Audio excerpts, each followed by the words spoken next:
ॐ अज्ञानतिमिरान्धस्य ज्ञानाञ्जनशलाकया चक्षुरुन्मीलितं येन तस्मै श्रीगुरवे नमः।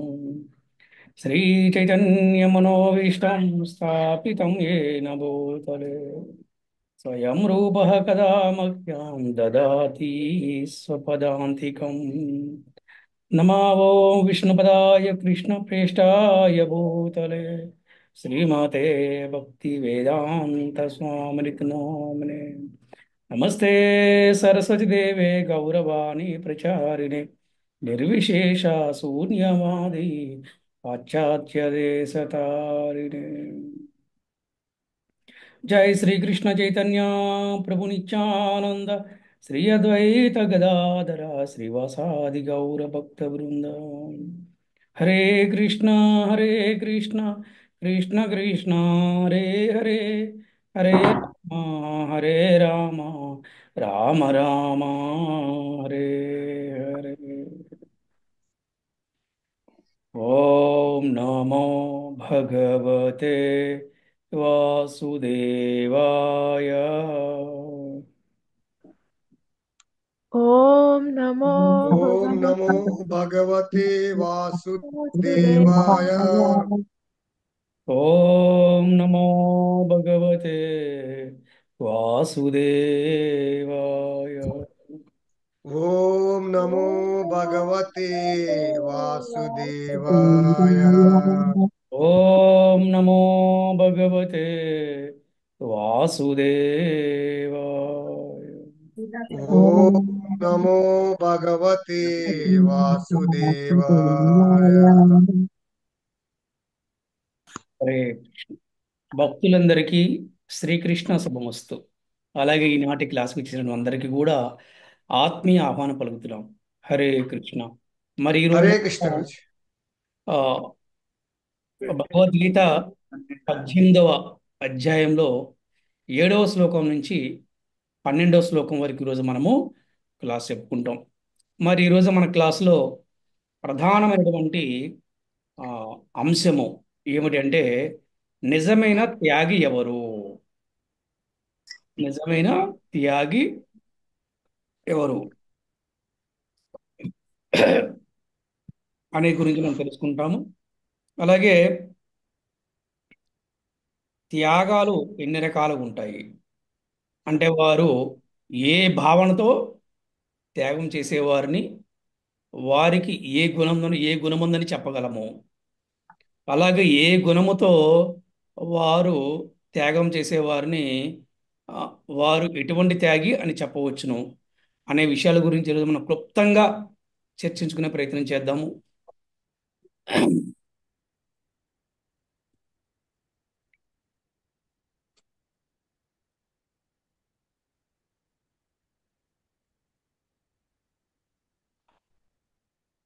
7వ శ్లోకం ఎవరైనా చదవండి. हरे कृष्ण गुरुजी। హరే కృష్ణ. नियतस्य तु सन्न्यासः कर्मणो नोपपद्यते मोहतस्य परित्यागतमसः परिकीर्तितः। हरे कृष्ण। విధింపబడినటువంటి కర్తవ్య కర్మలను ఎన్నటికీ కూడా త్యజించరాదు. ఇటువంటి అయోమయ త్యాగము తామసిక త్యాగం అని చెప్పబడింది. అంటే తమో గుణము చేసినటువంటి త్యాగము అన్నారు దీన్ని. అంటే మనం చెప్పుకున్నట్టుగా 3 రకాల త్యాగాలు: తమో గుణంతో చేసే త్యాగము, రజో గుణంతో చేసే త్యాగము, సత్వగుణంతో చేసినటువంటి త్యాగం. మరి ఎవరైతే వారికి నిర్దేశింపబడినటువంటి కర్తవ్య కర్మలను ఎవరైతే త్యజిస్తారో వారు తమో గుణం త్యాగం చేసినట్టుగా చెప్పబడుతుంది. అందుకని ఇక్కడ ఏం చెప్తారంటే, మనం గనక చూస్తే అర్జునుని కూడా శ్రీకృష్ణ భగవానుడు యుద్ధం చెయ్యి అన్నాడు. ఎప్పుడైతే అర్జునుడు చెప్పాడో నేను ఏ విధంగా యుద్ధం చేయమంటారు? ఇక్కడ చూస్తే అందరూ కూడా నా బంధువులు, మిత్రులు, కుటుంబ సభ్యులు వీళ్ళందరూ ఉన్నారు. ముఖ్యంగా విద్య నేర్పించిన గురువు ఉన్నాడు. పెంచి బతికించినటువంటి పితామహుడు, భీష్మ పితామహుడు ఉన్నాడు. మరి ఈ విధంగా నేను యుద్ధం చేయాలని చెప్పి అడిగాడు. శ్రీకృష్ణ భగవాన్ చెప్తున్నాడో, ఎవరైతే వారికి అప్పచెప్పిన కర్తవ్యం ఏదైతే ఉందో దాన్ని ఎవరు కూడా త్యజించరాదు. అర్జున, ఇప్పుడు నీ యొక్క కర్తవ్యం ఏమిటంటే నీవు యుద్ధం చేయటమే నీ యొక్క కర్తవ్యము అన్నాడు. అప్పుడు ఏం చెప్పాడంటే, నేను సన్యాసం తీసుకుంటాను, నేను అంతా త్యాగం చేస్తానని చెప్పడం జరిగింది అనమాట. అప్పుడు కృష్ణుడు చెప్పాడు ఏంటంటే, దీనికి ఇదే, ఎవరైతే నిర్దేశింపబడిన కర్మలను కానీ విడిచిపెడతారో వారు చేసే త్యాగము తమో గుణంతో చేసే త్యాగం అనమాట. ఆ త్యాగానికి ఎటువంటి ఫలితం కూడా ఉండదు. అలాగా అప్పుడు చెప్పాడు శ్రీకృష్ణ భగవానుడు, నీవు నా కోసము కర్మలు చెయ్యి అని చెప్పాడు అనమాట. అంటే ఏంటి? ఈ భౌతికమైనటువంటి విషయాల పట్ల, భౌతికమైన వ్యక్తుల పట్ల మనము త్యాగం చేయాలి, అన్నింటినీ కూడా విడిచిపెట్టాలి. కానీ ధర్మం కోసం, కృష్ణ సేవ కోసం, కృష్ణ కర్మ మాత్రమైనప్పుడు కూడా త్యాగం చేయకూడదు అని చాలా క్లియర్గా చెప్పడం జరిగింది. ఒక్కసారి మనం చూస్తే భాష్యము ఏ విధంగా రచించారు ఒకసారి మనం చూద్దాము. ఎవరైనా భాష్యం చదవచ్చు. హరే కృష్ణ గురూజీ. హరే కృష్ణ. శ్రీల ప్రభుపాదుల భాష్యానికి జై, శ్రీల గురుదేవులకి జై. ఉమ్, భౌతిక తృప్తి కొరకు చేయబడు కర్మను తప్పక విడవవలయును. ఉమ్, కానీ మనిషిని ఆధ్యాత్మికతను ఉద్ధరించినటువంటి ప్రసాదమును తయారు చేయుట, ఉమ్, నైవేద్యమును పెట్టుట, ప్రసాదమును స్వీకరించుట వంటి కార్యములు మాత్రము ఉపదేశింపబడినవి. సన్యాసాశ్రమమునందున్న వ్యక్తి తన కొరకై వంట తయారు చేసుకొనరాదని తెలుపబడినది. ఉమ్, సన్యాసి అయిన వానిని తన కొరకై వండుకొనుట నిషిద్ధము గాని శ్రీకృష్ణ భగవాను కొరకై వండుట నిషిద్ధము కాదు. అదేవిధంగా సన్యాసి అయిన వాడు తన శిష్యుని కృష్ణ భక్తి పురోగతికై అతని వివాహమును సైతము జరపవచ్చును. ఒకవేళ అతడట్టి కార్యములను త్యజించినచో తమోగుణమున వర్తించిన వాడవును. హరే ఉమ్. కృష్ణ గురు. చూడండి, భౌతిక తృప్తి కొరకు చేసే కర్మను మాత్రం విడిచిపెట్టండి.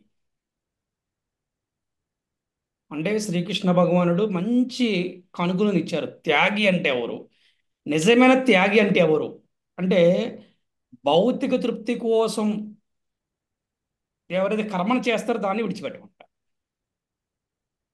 అంటే భగవంతుడితో సంబంధం లేకుండా, భగవంతుడి నైవేద్యం పెట్టకుండా, భగవంతుడి నామ సంకీర్తన చేయకుండా, భగవన్నామ స్మరణ చేయకుండా, కేవలం ఇంద్రియ భోగం కోసం, ఇంద్రియ సుఖాల కోసం, నేను, నా ఇల్లు, నా కుటుంబం, నా కారు, నా ఇల్లు, నా బొజ్జ అనుకునేవాడికి మాత్రం వాటిని కూడా విడిచిపెట్టాలి.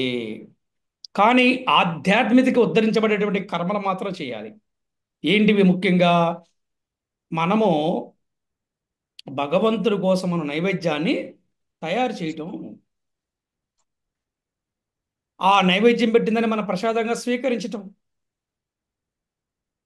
అలాగే సన్యాసాసనం ఉన్న వ్యక్తి తన కోసం ఎప్పుడు వంట చేసుకోకూడదు. ఇక్కడ సన్యాసం అంటే ఎవరు? భక్తులే. ఇక్కడ సన్యాసం గుర్తుపెట్టుకోవాలి. ఇక్కడ ఈ చాప్టర్లో మనం తెలుసుకోండి, సన్యాసం అంటే ఎవరు? భక్తులే సన్యాసులు అనమాట. ఎందుకంటే మన భక్తులు కూడా ఎప్పుడు కూడా వారి కోసం వంట చేసుకోరే. ఆ ఆహారాన్ని వండి కృష్ణుడు నైవేద్యం పెట్టి అప్పుడు ఆహారం తీసుకుంటారు. రెండు రకాల పద్ధతులు.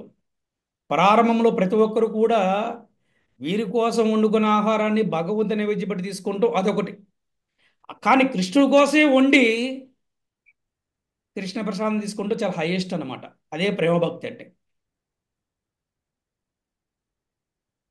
అలాగే సన్యాసాసం ఉన్న వ్యక్తి ఎప్పుడు కూడా తన కోసం వంట చేసుకోకూడదని చెప్పారు. కృష్ణుడి కోసం నైవేద్యం పెడతాం, నైవేద్యాన్ని ప్రసాదంగా స్వీకరించడం. చాలా ఇంకో ముఖ్యమైన విషయం కూడా చెప్పారు. సన్యాసి అయిన వారు తన శిష్యుని కృష్ణ భక్తి పురోగతికై అతని వివాహములు సైతం జరపవచ్చునంట.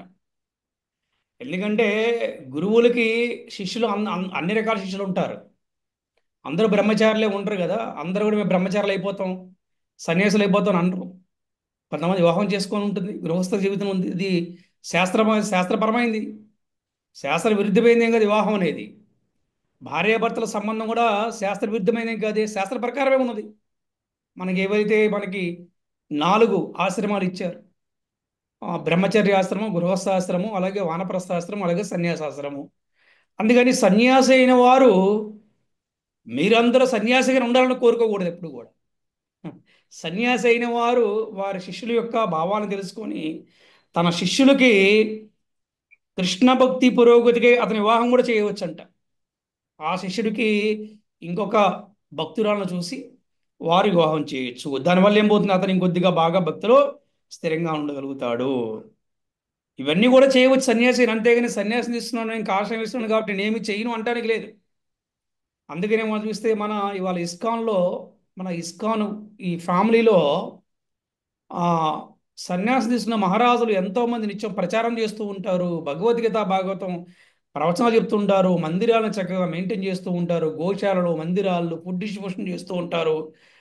రకరకాలుగా అన్ని కార్యక్రమాల్లో పాల్గొంటూ ఉంటారు. ఇదంతా కూడా కృష్ణ కర్మ కింద వస్తుంది. యాక్చువల్గా సన్యాసి కూడా చేయాల్సిన అవసరం లేదు, కానీ కృష్ణ కర్మ చేయడం చాలా ఉత్తమమైనది. అందుకని అటువంటి సన్యాసి అయిన వాడు తన శిష్యుని వివాహం కూడా జరిపించవచ్చు అని ఇక్కడ చాలా క్లియర్గా మనకి చెప్తున్నారు. ఎవరు నిజమైన త్యాగి అంటే ఇక్కడ చెప్తున్నారు అన్నమాట. అంటే విధింపబడినటువంటి కర్తవ్య కర్మలని త్యజించకుండా కృష్ణ భక్తి రసభావనలో ఉంటూ కృష్ణుడి కోసం కర్మలు చేస్తూ ఉంటూ ఎవరైతే నిరంతరం కృష్ణుడికి నైవేద్యం పెడతాం, కృష్ణుడి కోసం ఎవరైతే ఆ నైవేద్యాన్ని ప్రసాదంగా స్వీకరించటం, ఇలా ఎవరైతే కృష్ణ కర్మ చేస్తూ ఉంటారో వారందరూ కూడా నిజమైనటువంటి త్యాగులే. హరే కృష్ణ. 8వ శ్లోకం చదవచ్చు ఎవరైనా. హరే కృష్ణ గురుజీ, దండవత్ ప్రణామం. హరే కృష్ణ. దుఃఖమిత్యేవ యత్కర్మ కాయక్లేశభయాత్ త్యజేత్ సకృత్వా రాజసం త్యాగం నైవ త్యాగఫలం లభేత్.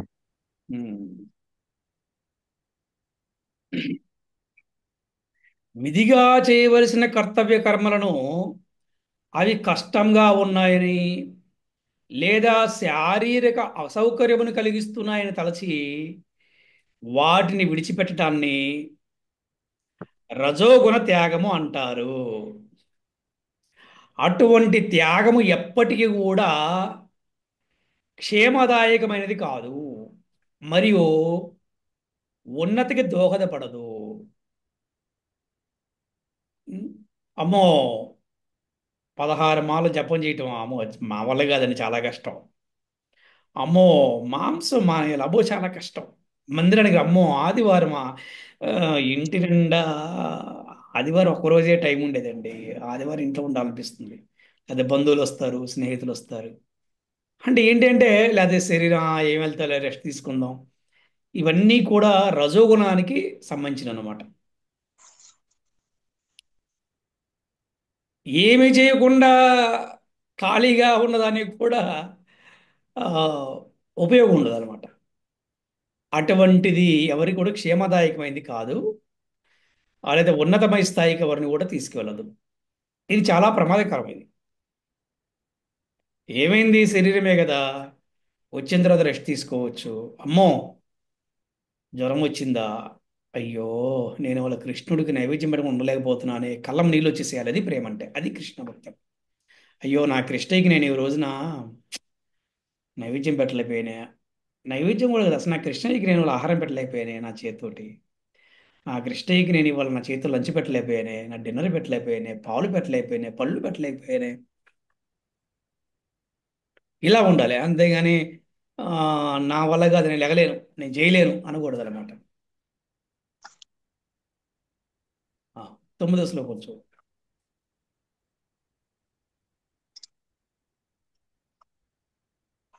హరే కృష్ణ ప్రభుజీ. హరే కృష్ణ. నేను कार्यमित्येव यत्कर्म नियतं क्रियतेऽर्जुन सङ्गं त्यक्त्वा फलं चैव सत्यागः सात्विको मतः। हरे कृष्ण।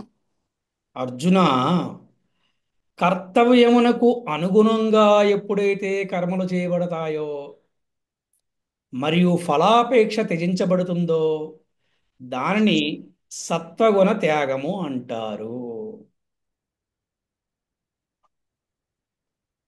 ఫలాపేక్ష లేకుండా కేవలం మన కర్మ చేయటమే, వాటి పట్ల వచ్చే ఫలితాల పట్ల మనకి ఎటువంటి ఆపేక్ష ఉండకూడదు, ఆసక్తి ఉండకూడదు, ఎటువంటి ఆశ ఉండకూడదు. ప్రశాంతంగా ఉండాలి. ప్రయత్నించాము, నిర్ణయం కృష్ణుడిది, అంతే. దాన్ని సత్వగుణ త్యాగము అంటారు. దీనివల్ల మనిషికి ఎలా ఉంటుందంటే తృప్తి ఉంటుంది, మనశ్శాంతి ఉంటుంది, ఎటువంటి గందరగోళం ఉండదు. అలా కాకుండా నేను కష్టపడ్డా, నాకు కృష్ణుడు ఏమి ఇవ్వలేదు, నేను అది చేశాను, నాకు కృష్ణుడు ఇవ్వలేదు అనుకున్నాను అనుకోండి, ఎవరికి కూడా మనశ్శాంతి ఉండదు, తృప్తి ఉండదు, ఆరోగ్యం కూడా ఉండదు అనమాట. అందుకని మనము ఏమీ కూడా ఆశించకుండా కర్మలు చేయాలి.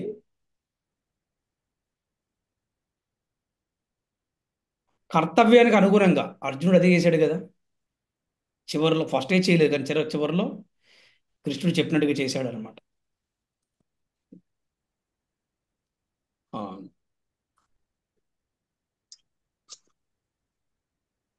10వ శ్లోకం చదవచ్చేవారు.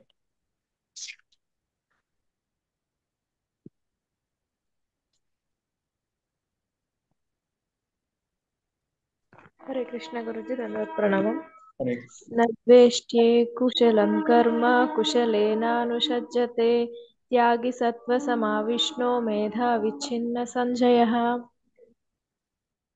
నచ్చని పనులు తప్పించుకోవటానికి ప్రయత్నించకుండా లేదా ఇష్టమైన అనుకూలమైన పనుల కోసం ఆశించకుండా ఉండేవారు నిజమైన త్యాగులు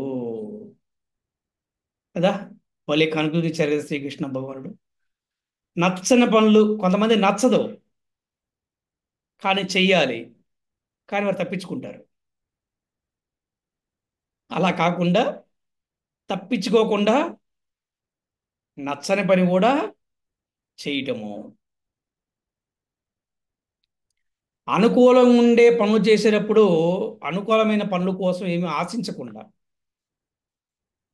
అంటుంటారు కదా, ఏముందిలే, ఆ, కర్మ సిద్ధాంతం,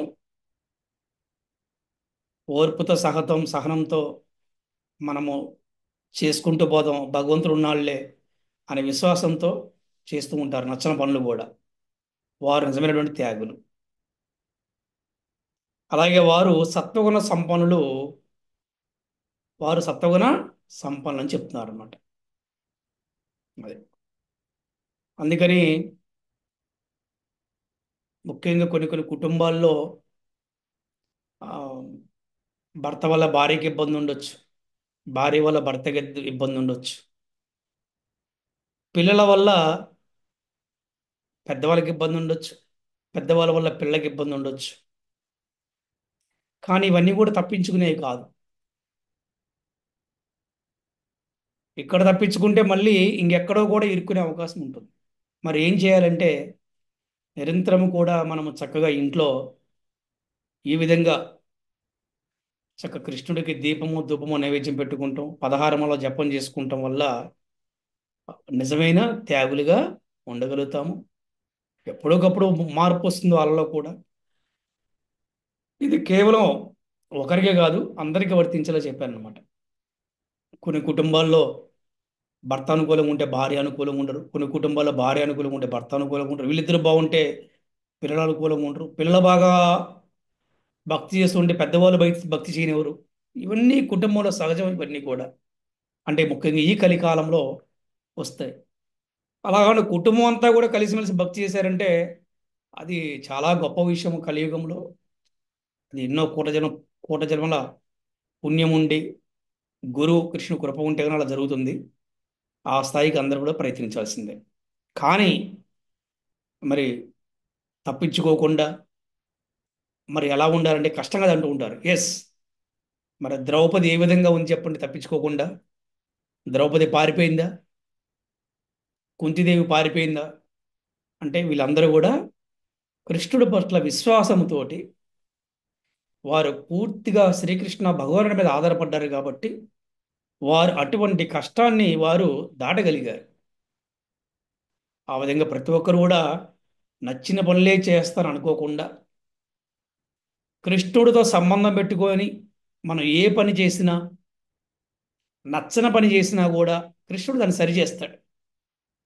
కానీ మనం మాత్రం ప్రిపేర్ అయిపోవాలి చేయటానికి.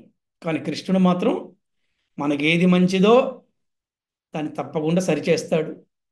ఏది మనకు అవసరం లేదు దాన్ని తీసేస్తాడు. ఏది మంచిదో అదే మనకు ఉంచుతాడు అనమాట. కానీ గురువు పట్ల, కృష్ణుడి పట్ల విశ్వాసం మాత్రం చెరిగిపోకుండా ఉండాలి. అది ఎంత కష్టం వచ్చినా కూడా. సంతోషం వచ్చినప్పుడు అమ్మ గురువు కృష్ణ అంటాం. సంతోషం లేనప్పుడు గురువుని కృష్ణుని నిందించడం ఎప్పుడు కూడా చేయకూడదు. అందుకని నిజమైన త్యాగులు ఎవరు ఇక్కడ మనకి మంచి డెఫినేషన్ ఇచ్చారు. నచ్చని పనులు తప్పించుకోవడానికి ప్రయత్నించకుండా, అలాగే అనుకూలమైన పనుల కోసం ఆశించకుండా ఉండేవారు నిజమైన త్యాగులు. 11వ శ్లోకం. హరే కృష్ణ ప్రభుజీ. హరే కృష్ణ. నహి దేహ భృత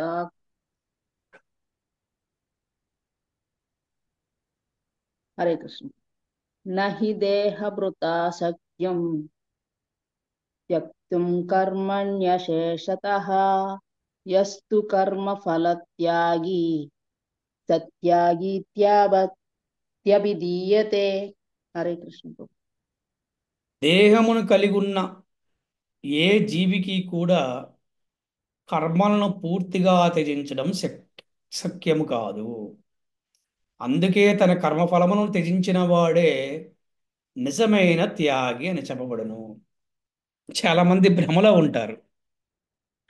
ఏమండి ఆయన అన్ని కర్మల్ని త్యజించాడండి, సన్యాసం తీసుకున్నాడండి, ఎప్పుడు ధ్యానంలో ఉంటాడండి, వాళ్ళు ఏ కర్మలు చేయరని చెప్పి అంటూ ఉంటారు. ధ్యానం చేయటం కూడా కర్మే. కర్మ అంటే ఏంటి? యాక్టివిటీ. అందుకని దేహముని కలిగి ఉన్న ఏ జీవి కూడా కర్మని పూర్తిగా త్యజించడం అసలు సాధ్యపడే విషయమే కాదు. కానీ కర్మఫలాలు మాత్రం త్యజించవచ్చు. ఆ కర్మఫలాలను త్యజించిన వాడే నిజమైన త్యాగి అన్నారు.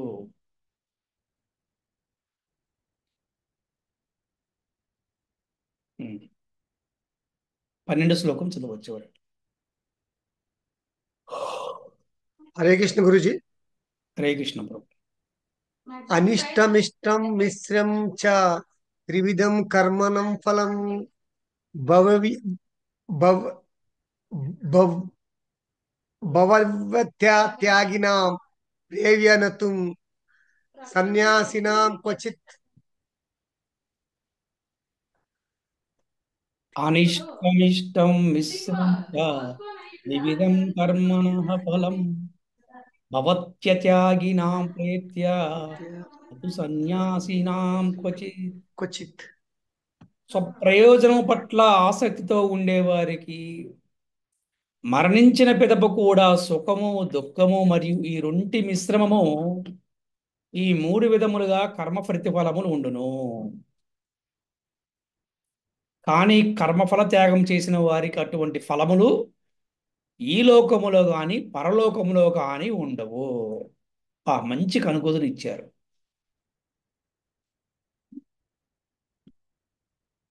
ఎప్పుడైతే నేను ఈ పని చేశాను,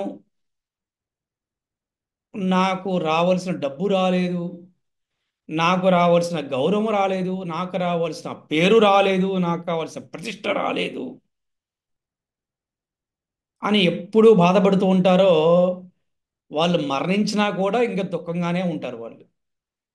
కానీ అలా కాకుండా కర్మ చేశా, నాకెందుకు రిజల్ట్స్ కృష్ణుడే చూసుకుంటాడు. నేను ఇవాళ ఏం చేశాను, ఉదయాన్నే లేచి సాయంత్రం వరకు ఏం చేశానో మనం నోట్స్ రాసుకోవాలి. చక్కగా పెన్ను పేపర్ తీసుకొని పెన్ను రాసుకోవాలి. వాళ్ళు పొద్దున్న సాయంత్రం నేనేం చేశాను, ఏం చేసినా కృష్ణార్పణం. నేను పొద్దున్నే లేచాను, స్నానం ఆచరించాను, సంధ్యావందనం చేసుకున్నాను, మంగళహారతికి అటెండ్ అయ్యాను, జపం చేసుకున్నాను, భాగవతం క్లాస్ విన్నాను, భగవంతుని పెట్టిన ప్రసాదాన్ని స్వీకరించాను, ప్రచారం చేస్తూ ఉన్నాను. ఎవరో వచ్చి అడిగాడు, ఏమయ్యా నువ్వు ఇంత చేస్తున్నావు, లాభం ఏంటి అన్నాడు. లాభంతో నాకేంటయ్యా పని, నా లాభం గురించి అంతా కృష్ణుడే చూసుకుంటాడు, నేను ఎందుకు బాధపడాలి, నాకు ఏది మంచిదో నా కృష్ణుడు చూసుకుంటాడు. అనన్యా చింతయంతో మాం ఏ జనా పర్యుపాసతే తేషాం నిత్యాభియుక్తానాం యోగక్షేమం వహామ్యహం. అనన్య భక్తితో నన్ను ఆశ్రయించిన వారికి లేనివి సమకూర్చెదను, ఉన్న వాటిని సంరక్షించెదను. శ్రీకృష్ణ భగవానుడు భగవద్గీతలో 9వ అధ్యాయంలో 22వ శ్లోకంలో చక్కగా చెప్తున్నారు కదా, చెప్పడం కాదు కదా, ప్రామిస్ చేస్తున్నారు కదా. ఏమని? నన్ను అనన్యభక్తి ఆశ్రయించిన వాడికి లేనివి సమకూరుస్తాను, ఉన్న వాటిని సంరక్షిస్తున్నాను. ఇంకా నాకేంటి బాధ? ఇక నేను ప్రత్యేకంగా ఎందుకు ఆశించాలి? ఏ పిల్లవాడికైతే నాన్నగారు తెలుసుకుని అన్ని కొనిస్తున్నాడో మళ్ళీ దురాశ ఎందుకు, మరి అత్యాశ ఎందుకు? నాకు అర్థం కాదు, నాకు అది కావాలి ఇది కావాలని. అంతే కదా, మనం కూడా అంతే. మనము చక్కగా అనన్య భక్తి చేస్తున్నామో లేదా, మన కర్మని మనం చక్కగా చేస్తున్నామో లేదా. మీరు ఉద్యోగం చేయొచ్చు, వ్యాపారం చేయొచ్చు, ఏమైనా చేయండి, కృష్ణుడి సంబంధం పెట్టుకుని కర్మని చేయండి, కానీ ఫలితాలు మాత్రం కృష్ణుడికి అప్పచెప్పండి. అటువంటి వాడికి ఏముంటుందంట, అసలు ఎక్కడికి వెళ్ళినా కూడా అతనికి దుఃఖం అనే సమస్య ఉండదు.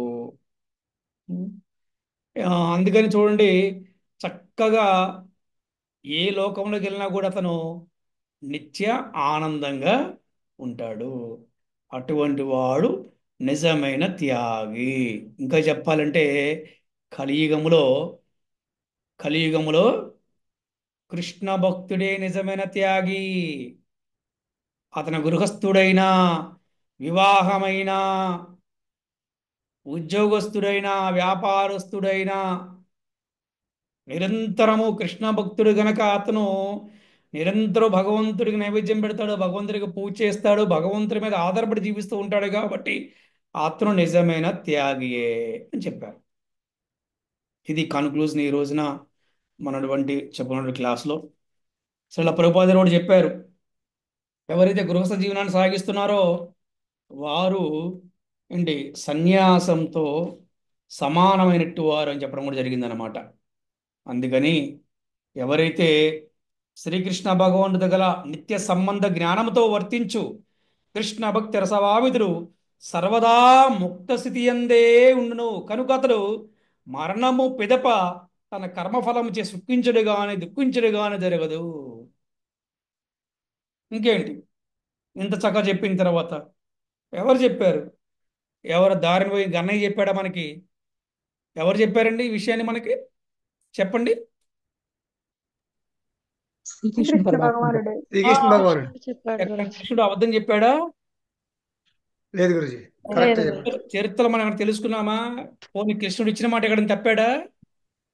లేదు గురుజీ. ఆ, అందుకే ఆయన ఏమన్నారు, కృష్ణం వందే జగద్గురు అన్నారు. జగద్గురు. కృష్ణుడు మాట అంటే మాటే, గుర్తుపెట్టుకోవాలి.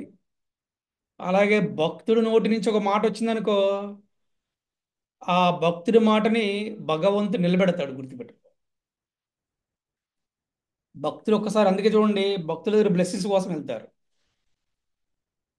బ్లెస్సింగ్స్ ఇవ్వండి అని అడుగుతారు. బ్లెస్సింగ్స్ ఇవ్వగానే వాళ్ళ పాపాలు పోయి వాళ్ళకి మంచి జరుగుతుంది. ఎందుకు?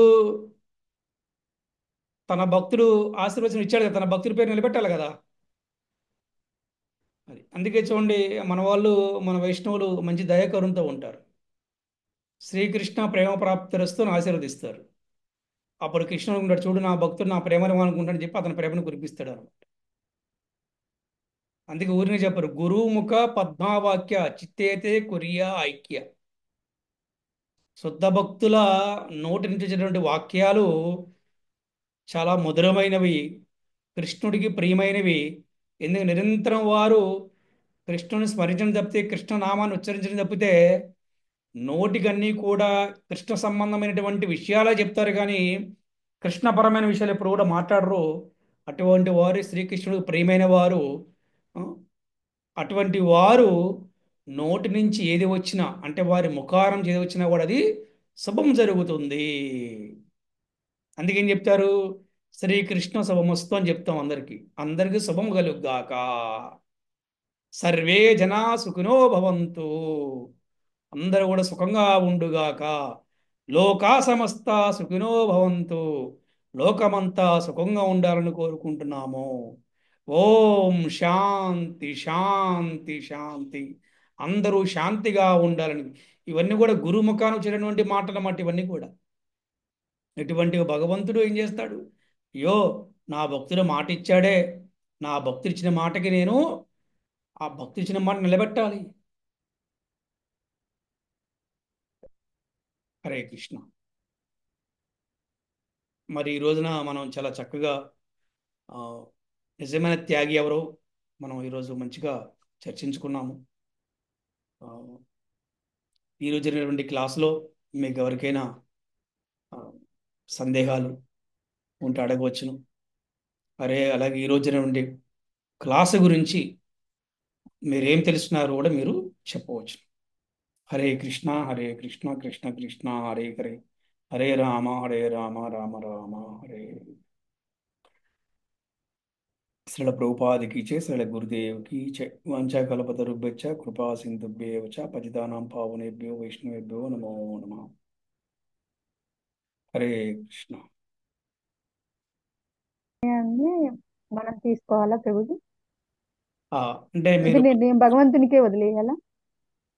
అంతే కదా మాతాజీ. ఇప్పుడు ప్రారంభంలో ఆ, మానవుడు ఆ, ప్రతి ఒక్క మానవుడు కూడా ఆ, కష్టాల వల్ల గుడికి రావటం లేదా భగవంతుడి పూజ చేయటం చేస్తూ ఉంటాడు. తప్పు కాదు.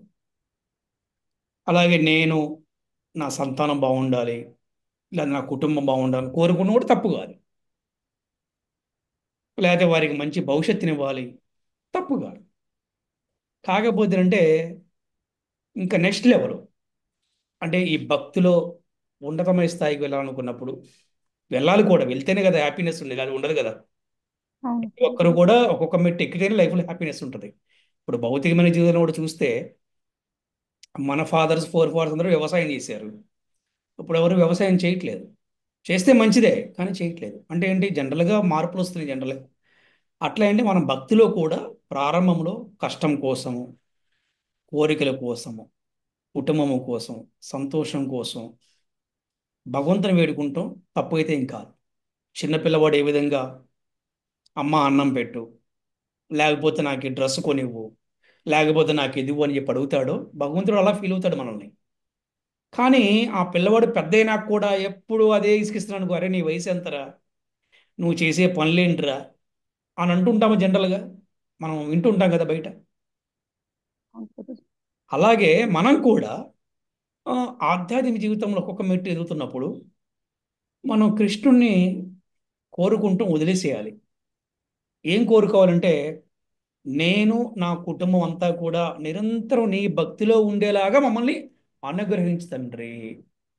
నీ సేవకు మాత్రం మమ్మల్ని దూరం చేయబాకండి. నేను ఈ రోజు కూడా ప్రతిరోజు పొద్దున్నే నా ఇంట్లో బయలుదేరి నేను మందిరానికి వెళ్ళి ఫస్ట్ గోశాలకు వెళ్తా. గోశాల దగ్గరికి వెళ్ళి, గోవుల దగ్గరికి వెళ్ళి, మీకు బాగా సేవ చేసే శక్తిని బుద్ధిని నాకు ప్రసాదించండి, మీ సేవకు మాత్రం నన్ను దూరం చేయబాకండి అని చెప్తా గోవుల్ని. నెక్స్ట్ మళ్ళీ స్వామివారి దగ్గరికి వెళ్తా. స్వామివారి దగ్గరికి వెళ్ళి ప్రభుపాదికి ప్రణామం చేసుకుంటా, ప్రభుపాద కాసేపు ఆడుకుంటాను. తర్వాత జగన్నాథ దగ్గరికి వెళ్తాను. అయ్యా నీ సేవకు మాత్రం నన్ను దూరం చేయబాకు అని కోరుకుంటా. అలాగే మనకి శిక్షాష్టకం ఉంది. నదనం నజనం నసుందరీం కవితాంబ జగదీశ కామయే మమ జన్మని జన్మనీశ్వరే భవతాద్ భక్తిర హైతుకి త్వయి. నాకు డబ్బు వద్దు, నదనం నజనం నాకు వేల మంది ఫాలోవర్స్ వద్దు, నా సుందరి, నాకు సౌందర్యవతులు స్త్రీల వద్దు. నాకు అలాగే నీ యొక్క భక్తియుక్త సేవే కావాలి నాకు. అంటే ఏంటి దీని అర్థము? నాకు ఏమొద్దు, నాకు నీ యొక్క సేవ కావాలి. ఏంటి ఆ సేవ? భగవంతుడి చక్కగా దీపము ధూపము నైవేద్యం పెడతాం, 16 మాలలు జపం చేసుకుంటాం, 4 నియమాలు పాటించటం, భగవద్గీత భాగవతాలు శ్రవణం చేయటం. ఎప్పుడైతే ఇవి చేస్తున్నామో ఇదే సేవ. ఈ సేవ చేస్తున్నామో మనం వద్దన్నా కూడా ఆయన ఇవ్వకుండా ఉంటాడా? లేదు లేదు. పిల్లోడు అన్నం తిని అంటాడు, లేచి తినరా బాబు, ప్లీజ్ రా బాబు, ప్లీజ్ రా బాబు అంటాం. అలాగే నాకు వద్దంటే తీసుకోరదయ్యా అనేది తీసుకోరదయ్యా అని ఇస్తాడు ఆయన. తీసుకో సావిత్రి, తీసుకో సావిత్రి అని ఇస్తాడు ఆయన. ఆయన ఏమో చూస్తూ ఊరుకుంటాడా ఏంటి? ఎందుకంటే మనందరినీ పోషించేవాడు ఆయనే కదా. ఆయన ఆల్రెడీ ఇస్తున్నప్పుడు, ఆయన ఆల్రెడీ సంరక్షణ మళ్ళీ మనకి మళ్ళీ గొంతమ్మ కోరికలు మనకెందుకు? అదే మెయిన్ అంటే క్లాస్ ఈరోజు భౌతిక కర్మలన్నీ త్వజించి భగవంతుని కోసమే కర్మలు చేయాలన్నారు కదా ప్రభుజీ. ఆ, అదే మాట. ఇదే ఇప్పుడు మీకు చెప్పిన ఎగ్జాంపుల్స్ కృష్ణ అన్నమాట. కర్మ చేయాలి అంతే, అని. కృష్ణకర్మే. నేను ఈ రోజు నేను నా భర్తకి ఆహారం పెట్టాలనుకోండి, అని మీరు అనుకున్నారనుకోండి, తప్పేమని చెప్పండి. నా ఆహారం తయారు చేయండి, నైవేద్యం పెట్టండి, ఆ ప్రసాదం పెట్టండి, కొడుకు పెట్టండి, డాక్టరో ఇంజనీర్ ఎవరైతే ఏమని చెప్పండి పెట్టండి, మీ దగ్గర ఉన్నప్పుడు. లేనప్పుడు వదిలేసేయండి. అలాగే మీరు ప్రార్థించండి. ముందు నేను భక్తులను అవ్వాలి. Be the change you want to see in the world. ముందు నేను భక్తులను అవ్వాలి, నా తర్వాత కుటుంబం అంతా భక్తురాలు అవ్వాలి. ఆచరించి చెప్పేవాడు చెబితేనే ఎవరైనా పాటిస్తారు. మనము ఆచరిస్తూ ఎదరవాడి చెప్తే తప్పకుండా ఆచరిస్తాడు. అందుకే కుటుంబంలో స్త్రీ అనేవారు మొదటి గురువు అంటారు. స్త్రీ మూర్తి, స్త్రీ దేవత అన్నారనమాట. ఎందుకంటే ఆ అమ్మ వల్ల ఇంట్లో అన్నీ సాధ్యపడతాయి. స్త్రీమూర్తి తక్కువదేం కాదండి. స్త్రీమూర్తికి అంత ప్రాధాన్యత ఇచ్చారు. స్త్రీ తలుచుకుంటే ఎవరైనా మార్చగలరు. అందుకని మనం నిరంతరం ఏం చేయాలంటే కుటుంబం బాగుండాలి, మేమంతా ఆనందంగా ఉండాలి కోరుకుంటే తప్పులేదు. కానీ అదే అలవాటు అయిపోయి జీవితం అంతా కోరికలతోనే కూడిన భక్తి చేయకూడదు. ప్రేమ భక్తి చేయాలి. నాకెందుకు, ఆయనే ఇస్తాడు. మెయిన్ ఎక్కువ భక్తే చేస్తున్నాను కానీ ఎప్పుడో ఒకసారి మళ్ళీ ఇలాంటివి కూడా వస్తా ఉన్నాయి ప్రభుజీ. అందుకోసం నేను మెయిన్ ఆ, అడుగుతున్నాను. వస్తాయి మాతాజీ. ఎందుకంటే మీకే కాదు, అంటే మీకు అనుకోబాకండి. ఈ ఒక్క ఫలాపేక్ష లేకుండా ఏ పనైనా చేయాలంటారు. ప్రతిదీ చేస్తున్నాము, ఏదో ఒకసారి 100% చేయలేకపోతున్నాము. 20%, 10% అయినా ఏదో ఒక రూపంలో మళ్ళీ భగవంతుడి మీద ఆధారపడుతున్నాం. ఇది ఇలా ఉంటే బాగుండిద్ది, అలా ఉంటే బాగుండిద్ది అనేవి అలా వస్తున్నాయి. అంటే అందుకోసం మీరు ప్రాక్టీస్ చేస్తున్నారు కదా, ఏదో ఒక రోజు 100% వస్తారు. ఇబ్బందులు చెయ్యండి, ఆపకుండా కంటిన్యూ చేయటమే. ఇది ఓవర్ నైట్ ఎవరు సాధ్యపడేది కాదు. కొంతమంది సంవత్సరం పట్టచ్చు, కొంతమంది 10 ఏళ్ళు పట్టచ్చు, కొంతమంది 30 ఏళ్ళు పట్టచ్చు, కొంతమంది కొన్ని జన్మలు పట్టచ్చు. కానీ ఒకటి మాత్రం చెప్తాను, ఎవరైతే సంపూర్ణంగా సంపూర్ణంగా గురువుకి, కృష్ణుడికి శరణాగతి పొందుతారో వారికి అన్నీ కూడా సాధ్యపడతాయి. అన్నీ సాధ్యపడతాయి సంపూర్ణంగా. అందుకే నేను ఇవాళ చెప్తున్నాను, రేపు సంక్రాంతి ఎలా జరుపుకోవాలో చెప్తాను. అందుకనే కొన్ని కొన్ని పండగలకి నేనే చొరవ తీసుకొని చెప్తాను ఎలా చేయాలి. లాస్ట్ టైం దీపావళి ఎలా చేయాలో చెప్పాను. దీపావళి చేసి నాకు మెసేజ్ పెట్టారు మన సర్వారాధ్య మాత, అది నాకు గుర్తుందనమాట. హరే అట్లా కృష్ణ ప్రభుజీ, దండోత్సవం yes. ప్రభుజీ. అవును ప్రభుజీ, మేము నాశనం అజ్ఞానంతో కొట్టేశారు చేస్తా ప్రభుజీ, ఉంటాము, నాశనం మీరు చెప్పేవి కొట్టేశారు. ఎలా ఫాలో చేస్తారు? అవుతున్నాం ప్రభుజీ. అదే అదే మాత, ఇప్పుడు నాకు కూడా హ్యాపీయే కదా. ఇప్పుడు ఇప్పుడు లేడీస్ లేదు కదా ప్రభుజీ, మాతాజీ మాతాజీలకు ఉండదా? బ్రహ్మాండంగా ఉంటుంది. ఎందుకు ఉండదు? ఉంది మాతాజీ. మన ఉందా ఇస్కాన్లో ప్రభుజీ? మన ఇస్కాన్లో మాతాజీలు కూడా బ్రాహ్మణ దీక్ష ఇస్తారు కదా, వాళ్ళకు కూడా అది గాయత్రి మంత్రం బ్రాహ్మణ ఇస్తారు కదా. దీక్ష అర్హులు వాళ్ళే సంధ్యావందనమా ప్రభుజీ? అంటే జనరల్గా దీక్ష తీసుకున్న వాళ్ళకి సంధ్యావందనం అర్హులు, కానీ దీక్ష తీసుకున్న వారు 3 పూట్ల గురువుని కృష్ణుని స్మరించుకొని వాళ్ళకి వందనాలు చెప్పుకోవచ్చు. కానీ ఓకే పర్పస్ ఏం ప్రభుజీ. తెలుసా? మెయిన్ ఉద్దేశం ఏంటంటే వాళ్ళని మర్చిపోకూడదు. అది మెయిన్. ఓకే ప్రభుజీ. హరే కృష్ణ. హరే కృష్ణ.